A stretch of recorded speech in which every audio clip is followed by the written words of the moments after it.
Bonjour, je m'appelle Laura Alcoba. J'ai grandi en Argentine jusqu'à l'âge de 10 ans. Je suis romancière.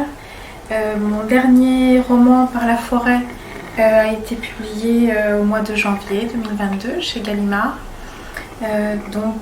C'est un 6e livre. J'ai écrit plusieurs romans inspirés de mon histoire personnelle. Là, j'ai travaillé sur la mémoire d'autres personnes. Dont mon père avait croisé le chemin, je dirais, durant sa vie à lui.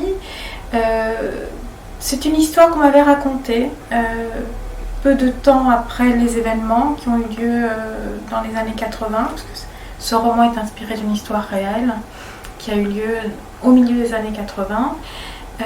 Une histoire assez terrible au départ, qui est arrivée au sein de la communauté d'exilés argentins à Paris.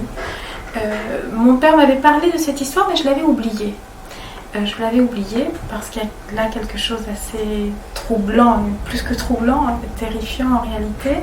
Et ce souvenir est revenu après avoir vu Shutter Island de Martin Scorsese, où en sortant de la salle de cinéma, je me suis dit, mais j'ai déjà entendu parler de cette histoire, et c'est l'histoire de Par la forêt que j'ai retrouvée peu à peu. Il se trouve que au milieu des années 80, donc un couple d'exilés argentins, il travaillait comme concierge dans un lycée parisien, un lycée privé parisien. Ils avaient 3 enfants de 6, 3 et 4 ans, Flavia, Boris et Sacha.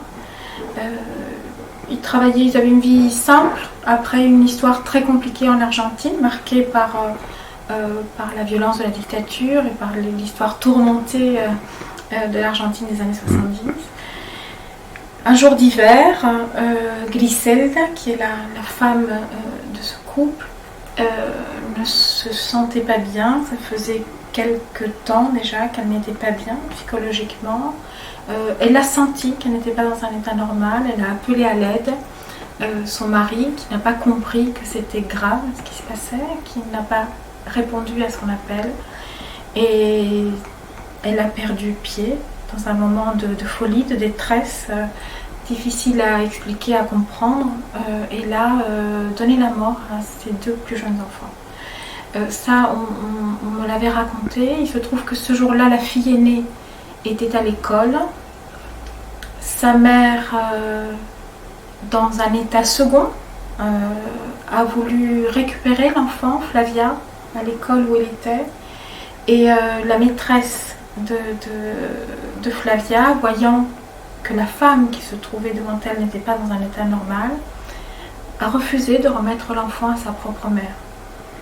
Et donc Griselda est retournée chez elle, dans la loge où il vivait et travaillait à la fois, et c'est là que son mari, Claudio, va la retrouver inconsciente au pied du canapé où étaient les 2 corps sans vie de Boris et Sacha. Voilà l'histoire terrible. Bien entendu, elle a été jugée, elle a fait de la prison, elle a été dans un hôpital psychiatrique aussi, puisque bien entendu son histoire relevait aussi de la psychiatrie d'abord, je pense. Cet enfant qui a survécu, Flavia, j'en avais entendu parler. Voilà.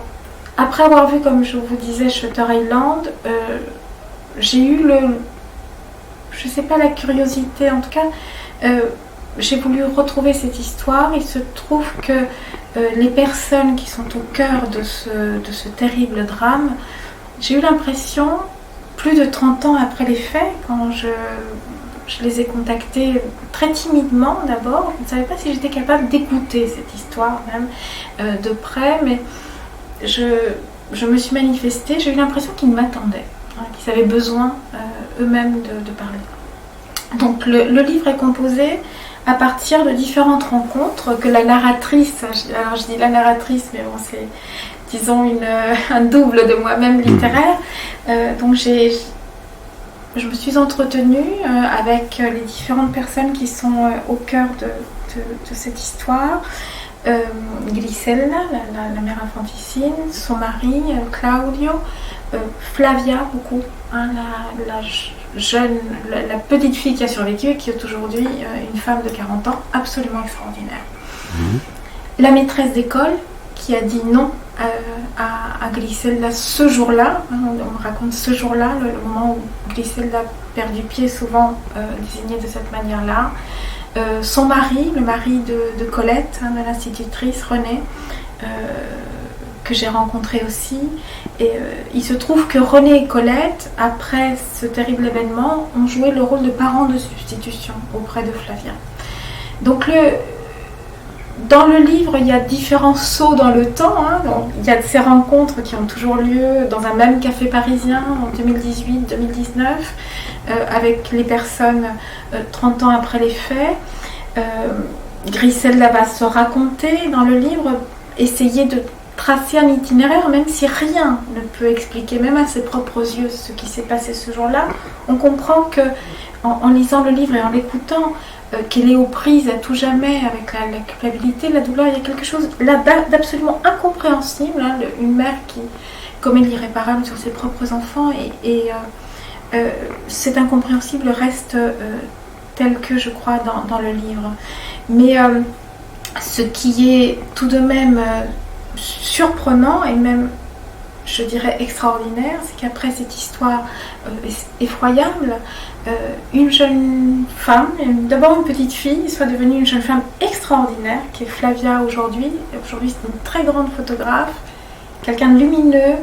Et le livre est vraiment tendu vers cette jeune femme, essayer de comprendre comment elle a pu se construire.